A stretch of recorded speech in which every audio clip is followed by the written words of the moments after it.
Hello and welcome to another Giant Slayer TFT Top 5 Countdown video. Today our analysts will be listing the top 5 compositions for the first patch of Set 5 11.9. As Set 5 is still new, we expect to see the meta continue to evolve as players get better and better. But for now, we've quickly seen a meta form around champions like APHELIOS, LEBLANC, and even Ziggs. We've got a lot to talk about today, so let's get to it and dive on in. But before we begin, please don't forget to click the links in our description. Give your support to everyone who helped make this video happen. We host many TFT tournaments with plenty of exciting content to come, so be sure to also follow our Giant Slayer TFT social media pages. Alright, let's get back to the video. Before we dive into our top 5, let's first preface each composition by saying the endgame is somewhat similar for every board. Most players want some type of frontline that consists of Volibear, Ivern, Rel, and one of the God Kings. The reason for that is Volibear and Ivern provide good crowd control and give each other Revenant so they stay alive long enough to cast at least once. Rel is just busted and one of the best frontliners. And the two God Kings provide either Magic Shred or Armor Shred, so they boost your board's damage depending on what type of carry you're running. With that said, let's get back to the top 5 compositions, starting with our number 5 comp, Karma Dawnbringer. The core of this composition consists of Karma as the main damage dealer with at least 4 Dawnbringers. These champions are generally Garen, Soraka, and some type of melee, either Gragas or Riven. After that, you want an Invoker with Ivern, which also gives you additional frontline. With that, the basic foundation of the composition should be Karma, Garen, Soraka, Gragas, and Ivern. From there, you can add in really anything you want, such as extra frontline, more Invokers, or splash traits like Mystic. Volibear, for example, pairs very well with Ivern. Playing a hybrid build also works where you play the 4 Dawnbringers but use VEL'KOZ as another damage dealer and add in Syndra and Rel for redeemed. The strength of this composition is based around a few key things. First is the damage output of Karma. To make her do as much damage as you can, you need blue buff on her, as this ensures she starts quickly firing her ability. Then you want some type of damage item, whether that's Jeweled Gauntlet, Death Cap, or their shadow variations. Keep in mind that Sacrificial Gauntlet will do damage to Karma, and Caustic Death Cap lowers her maximum health, so be wary of using these two items. And lastly, some type of utility such as Hextech Gunblade or Morellonomicon. Guardian Angel can also work well so that Karma doesn't instantly get killed by units like VEL'KOZ. Whichever items you do want for Karma, it's essential you have at least blue buff, or she'll ramp up much slower in a fight. Another aspect of this composition worth noting is Garen. Garen, as we mentioned earlier, will shred the magic resistive enemies when he casts his ability. This amplifies the damage that Karma is doing as well as the rest of your board, as Dawnbringer Karma has a lot of ability damage in it. And the last aspect of the build is Invoker. Invoker opens up the door to a lot of possible champion combinations, including running Teemo and Heimerdinger late game once you've hit level 9. In fact, you can entirely pivot your composition into playing those two as your carry if you want, or you can stick with Karma. Invoker is easily the best splash trait in the game considering it benefits the whole team.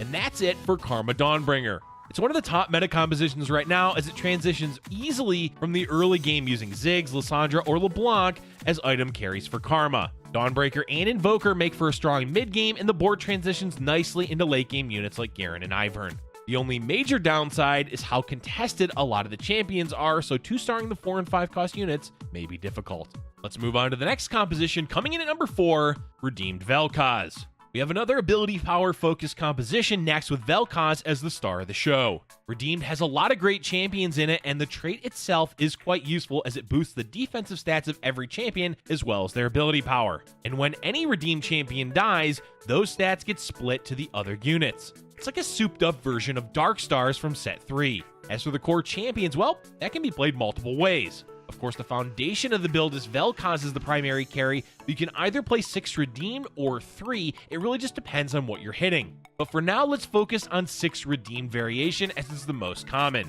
With 6 redeemed, you want your board to be VEL'KOZ, Rel, Syndra, Lux, and any of either Leona, Aatrox, Varus, and Kayle. Kayle is ideal to boost your late game damage as she serves as a secondary damage dealer, but finding her can be difficult. Leona and Aatrox are both fine in the front line, with Leona surviving a bit longer late game thanks to her ability. Varus is basically just an extra body to hit 6 redeemed, so if you can find a spatula item, it makes the 6 redeem a lot easier, as you can just give it to a frontline champion like Ivern, Volibear, or Garen. As for the rest of the composition, well, that is also quite flexible. Either Karma or Ivern can be added for Invoker, with Ivern being the best option to boost your frontline. Garen is ideal at some point because of his magic resistant shred, Shred, and Volibear pairs well with Ivern and is just a strong frontliner in general. Even though you're using VEL'KOZ, Spellweaver is actually not necessary. He does plenty of damage without it, and not having a second Spellweaver opens up an additional slot in your board for more frontline. In general, the goal of the composition is to buy time for VEL'KOZ to laser down the enemy team. Redeemed is inherently good at stalling the fight because of the defensive stats it provides, plus Rel is redeemed, so having her also helps at slowing things down. For items on VEL'KOZ, you have a ton of options. The most common are Spear of Shojin, Jeweled Gauntlet, and Hextech Gunblade. This gives him mana regeneration, healing, and extra damage. But really, he can use a wide assortment of items, so don't worry about hitting the perfect combo on him. The main weakness of Redeemed, besides how contested a lot of the champions are, is VEL'KOZ.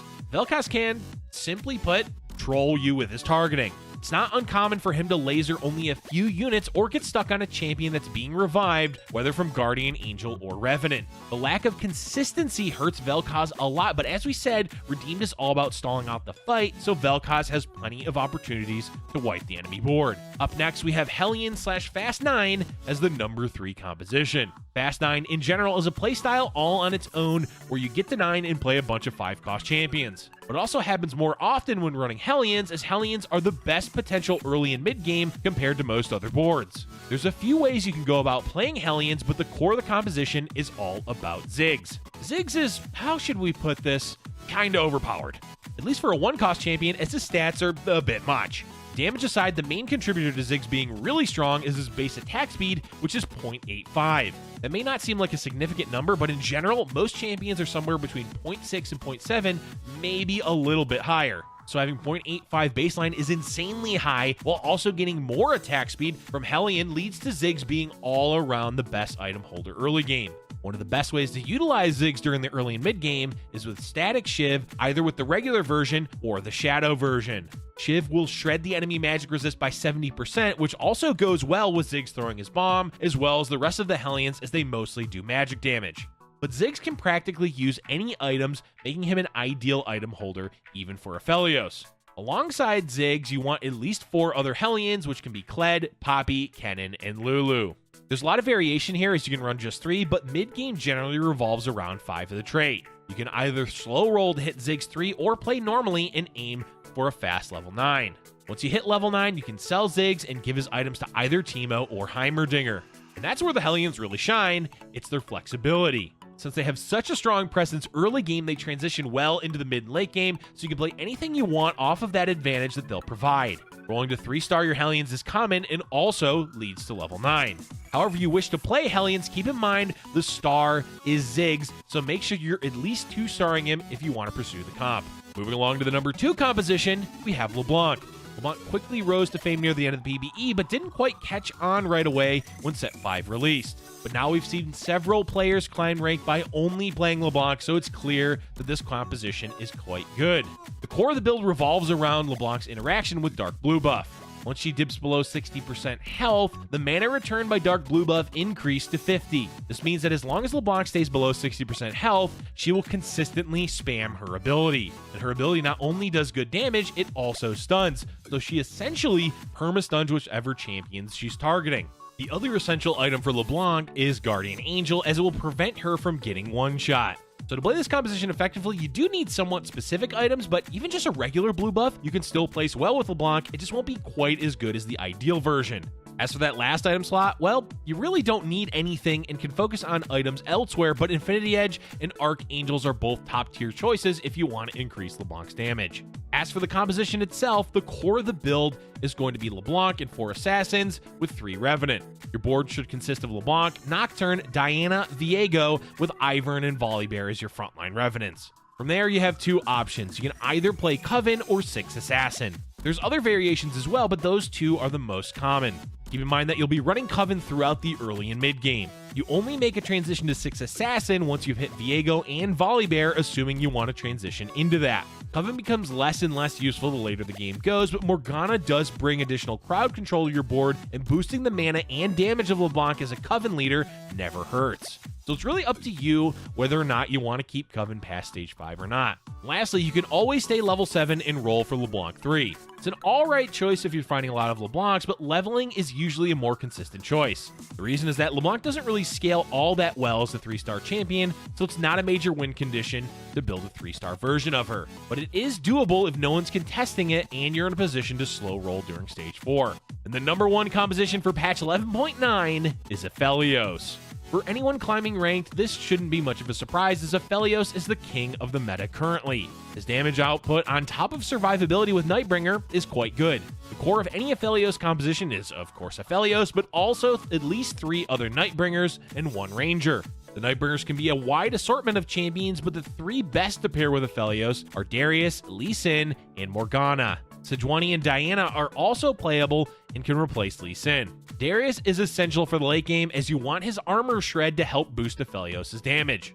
The Ranger can be any of them, though late game you want to swap over to Kindred. The rest of the composition can be practically anything you want, including 6 Nightbringer. But adding typical late game frontline is always an option, such as Ivern, Volibear, and Rel. What matters more is what items you have on APHELIOS. In order for him to carry you to a first, you want an attack speed item, a damage item, and a utility item. Attack speed is generally going to be Rageblade, damage, Deathblade, and utility Bloodthirster, Quicksilver, or Trapclaw. There's not a lot of wiggle room for items on APHELIOS if your goal is to get first, otherwise you can have a wide assortment of other items that will only result in a top 4. All in all, this composition is the most consistent and contested in the current meta. APHELIOS does well as a 1-star champion and scales well in the late game, making him an ideal carry. As long as you have a solid frontline and good items, this composition is by far the easiest to climb ranked with. That's going to be it for today's video, folks. There's more to the meta than just the 5 we listed here, such as Draven, Draconic, and Skirmishers. But we wanted to focus our attention on the 5 that are doing best to help those of you that want to climb ranked. Let us know in the comment section below which compositions you're having the most success with in your ranked climb. Thank you for watching, and if you're enjoying our content, be sure to hit the like button and subscribe for future Giant Slayer TFT videos.